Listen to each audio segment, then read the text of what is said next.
নমস্কার বন্ধুরা, নীলগোপাল একাডেমির পক্ষ থেকে আপনাদের স্বাগত জানাই। আরও একটি গুরুত্বপূর্ণ আপডেট নিয়ে আমি আপনাদের সামনে হাজির হয়েছি। বন্ধুরা, আমি আগের ভিডিওতে আইসিটি কম্পিউটার টিচারদের যে অনলাইন অ্যাটেন্ডেন্স প্রসেস শুরু হয়েছে তা নিয়ে বিস্তারিত আলোচনা করেছিলাম। সেই অনলাইন অ্যাটেন্ডেন্স প্রসেসটিকে নতুনভাবে আপডেট করা হয়েছে। তো এই নতুন আপডেটে কিভাবে আপনি নতুনভাবে আপনার অনলাইন অ্যাটেন্ডেন্স সাবমিট করবেন তার সম্পূর্ণ পদ্ধতি আজকের ভিডিওতে আমি বিস্তারিত আলোচনা করব। সো বন্ধুরা, ভিডিওটি শুরু থেকে শেষ পর্যন্ত স্কিপ না করে অবশ্যই দেখবেন। আর ভিডিও শুরু করার আগে আপনাদের কাছে ছোট্ট একটি রিকোয়েস্ট, আপনি যদি আমার চ্যানেল নতুন এসে থাকেন তাহলে অবশ্যই যে সাবস্ক্রাইব করুন ও পাশে দেওয়া বেল আইকনে ক্লিক করতে ভুলবেন না পরবর্তী নতুন ভিডিও নোটিফিকেশন পাওয়ার জন্য। চলুন বন্ধুরা, ভিডিওটি শুরু করা যাক। বন্ধুরা, আপনারা জানেন যে ফার্স্ট ফেজ থেকে 4 ফেজ পর্যন্ত আইএসএমএস পোর্টালের মাধ্যমে অনলাইন অ্যাটেন্ডেন্স প্রক্রিয়াটি সম্পন্ন হতো, কিন্তু বর্তমানে সেই আইএসএমএস পোর্টাল কিন্তু বন্ধ হয়ে গেছে। যেহেতু আইএসএমএস পোর্টাল বন্ধ হয়ে গেছে, এই জন্য ডিআই অফিস থেকে নতুনভাবে একটি গুগল ফর্মের মাধ্যমে আইসিটি কম্পিউটার টিচারদের অনলাইন অ্যাটেন্ডেন্স প্রসেস কিন্তু চালু হয়েছে। সেটা আমি আগের ভিডিওতে আপনাদের বলেছিলাম। তো সেই পদ্ধতিটি কিন্তু একটু আপডেট করা হয়েছে। এই নতুন পদ্ধতিতে খুব সহজেই কিন্তু আপনি আপনার অ্যাটেন্ডেন্স সাবমিট করতে পারবেন।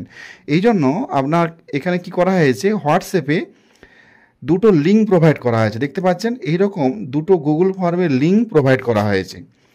যখন আপনি প্রথম লিঙ্কটাতে ক্লিক করবেন তখন ঠিক এই রকম একটা ফর্ম ওপেন হয়ে যাবে। দেখতেই পাচ্ছেন লেখা আছে attendance sheet month of May. এটা আগের মাসের কিন্তু অ্যাটেন্ডেন্স শিট কিন্তু ফিল আপ করা হবে।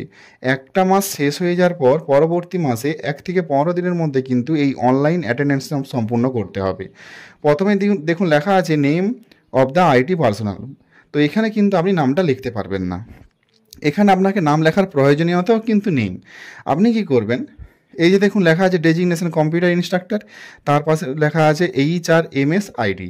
এখানে এইচআরএমএস আইডিটা আপনাকে লিখে দিতে হবে। এটা কিন্তু ডিআই অফিস থেকে প্রোভাইড করা হয়েছে।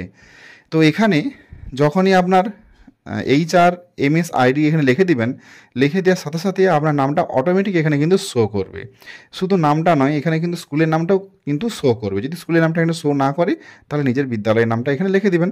লিখে দেওয়ার পর এই যে দেখুন পরপর এবার আপনি এখানে এই যে প্রথমে দেখুন date, name of the days, present, absent সব কিছু আছে। তো প্রথমের দিন এখানে আপনি এই ইয়ারোতে ক্লিক করবেন। ক্লিক করার পরে যদি আপনি অ্যাবসেন্ট হন তাহলে এ লিখবেন, এ সিলেক্ট করবেন। যদি প্রেজেন্ট হলে পি সিলেক্ট করবেন। তো এখানে জাস্ট পি সিলেক্ট করে দিতে হবে। যদি প্রেজেন্ট হয় শুধু পি সিলেক্ট করতে হবে। রিমার্কসের ঘরে কোনো কিছু লেখার দরকার নেই। আর ধরুন যদি আপনি অ্যাবসেন্ট থাকেন তাহলে এ সিলেক্ট করবেন। এ সিলেক্ট করার পরে এই যে পাশে দেখুন ঘরটা রিমার্কসের ঘর রয়েছে, এই রিমার্কসের ঘরে লিখে দিবেন যে কী কারণে আপনি অ্যাবসেন্ট ছিলেন। ধরুন আপনি সিএল নিয়েছেন, তো সিএলটা কী কারণে নিয়েছেন সেইটা কিন্তু আপনি এখানে লিখে দেবেন। আর যেগুলো রবিবার সানডে দেখতেই পাচ্ছেন, এগুলোকে হলিডে করে দেবেন, কোনো কিছু করার দরকার নেই। আর এরপরে পরবর্তী ডেজে যদি আপনি এখানে পেশেন্ট থাকেন তাহলে পি লিখবেন, আর সিএল দিলে সিএল দিবেন। যদি মেটার্নিটি লিভ থাকলে তাহলে মেটার্নিটি লিভ দিবেন। সব কিছু পরপর আছে সেগুলো আপনি সিলেক্ট করে দেবেন। তো টোটালটা সিলেক্ট করার পর আপনি একদম পেজটা নিচের দিকে চলে যাবেন। দেখতেই পাচ্ছেন পুরো মাসের একদম 31টা দিনের সব কিছু ফিল আপ করা রয়েছে। ফিল আপ করার পরে এখানে দেখুন এখানে লেখা আছে signature of the head of the institute. তো এই পেজটাকে আপনাকে প্রিন্ট করে নিতে হবে। এই পেজটা আপনি খুব ভালোভাবে প্রিন্ট করে নেবেন। তো প্রিন্ট যাতে হয় সেই রকমভাবেই কিন্তু পেজটা সেট আপ করা রয়েছে। প্রথমে ভালো করে পেজটা প্রিন্ট করে নেবেন। প্রিন্ট করে নেওয়ার পর এখানে আপনার বিদ্যালয়ের এইচএমএস সিগনেচার এবং এখানে স্ট্যাম্পটা লাগিয়ে দেবেন। আর কিছু কাজ নেই, এখানে শুধু সিগনেচারটা লাগিয়ে দেবেন।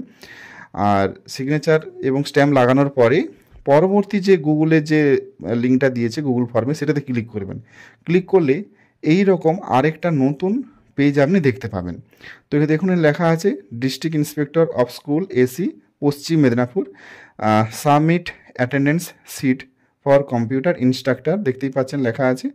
তো এরপরে পেজটা জাস্ট একটু নিচের দিকে যাবেন। যার পরে দেখুন এখানে লেখা আছে এইচআরএমএস আইডি। প্রথমে এইচআরএমএস আইডিটা এখানে লিখে দেবেন, যেটা ডাব্লিউ দিয়ে শুরু হয়। তারপরে এখানে যে দেখুন একটা ড্রপডাউনে একটা অ্যারো রয়েছে, এখানে ক্লিক করবেন। ক্লিক করে আপনি কোন মাসের প্রেজেন্ট দিচ্ছেন, তো মে মাসে যেহেতু তাই মে 2025 এটা সিলেক্ট করে দেবেন। সিলেক্ট করে দেওয়ার পর আর একটু আপনি নিচের দিকে যাবেন। যাওয়ার পরে দেখুন এই যে অ্যাড ফাইল রয়েছে, এই অ্যাড ফাইলে ক্লিক করবেন। তো অ্যাড ফাইলে ক্লিক করার আগে আপনি কি করবেন, যেটা এইচএম এর সিগনেচার করেছেন যে পেজটাতে, সেই পেজটার ছবি তুলে পিডিএফ বানিয়ে নেবেন। আপনি গুগলে যে আই লাভ মাই পিডিএফে গিয়ে আপনি ওটা পিডিএফ বানাবেন, পিডিএফ না হলে আপলোড করা যাবে না। তো পিডিএফ বানিয়ে ওটা রেডি রাখবেন। এখানে অ্যাড ফাইলে ক্লিক করে সেই পিডিএফটাকে এখানে আপলোড করে দেবেন।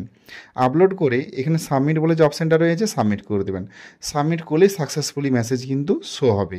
এইটুকু আপনাদের কিন্তু কাজ। তবে হ্যাঁ, এর সমস্যা রয়েছে। সমস্যা হচ্ছে এই দুটো গুগল ফর্মই কাজ করবে কিন্তু শুধুমাত্র কম্পিউটারে কাজ করবে। এটা কিন্তু আপনার ফোনে কাজ করবে না, এবং এটা কিন্তু খুব ভালোভাবে কাজ করবে উইন্ডোজ যে সফটওয়্যার রয়েছে, আপনার বিদ্যালয়ে নিশ্চয়ই উইন্ডোজ সফটওয়্যার যুক্ত কোনো কম্পিউটার রয়েছে, সেই কম্পিউটার কিন্তু খুব ভালোভাবে কিন্তু শো করবে। আর ফোনে কিন্তু একটু অসুবিধে হবে। এই জন্য আপনি কিন্তু কম্পিউটারে ওপেন করবেন। হ্যাঁ, ফোনে আপনি ওই ছবিটা তুলে নেবেন, যেটা হেডমাস্টার মশাই সিগনেচার করাবেন, সেই পেজটা কিন্তু ফোনেই ছবিটা তুলবেন, ফোনেই সেটাকে পিডিএফে রূপান্তর করবেন, করে সেই কম্পিউটারে নিয়ে সেটাকে সাবমিট করে দেবেন। বেশিক্ষণ সময় লাগবে না। সব ঠিকঠাক থাকলে মিনিট 3-এর মধ্যেই কি মিনিট 5-এর মধ্যেই কিন্তু এই অ্যাটেন্ডেন্স প্রক্রিয়াটি কিন্তু সম্পূর্ণ হয়ে যাবে। এই হলো নতুন একটি পদ্ধতি। সো বন্ধুরা, আজ এই পর্যন্তই। দেখা হয় পরবর্তী নতুন কোনো ভিডিওতে নতুন কোনো টপিক নিয়ে। ততক্ষণ আপনারা প্রত্যেকে ভালো থাকুন, সুস্থ থাকুন। Best of luck.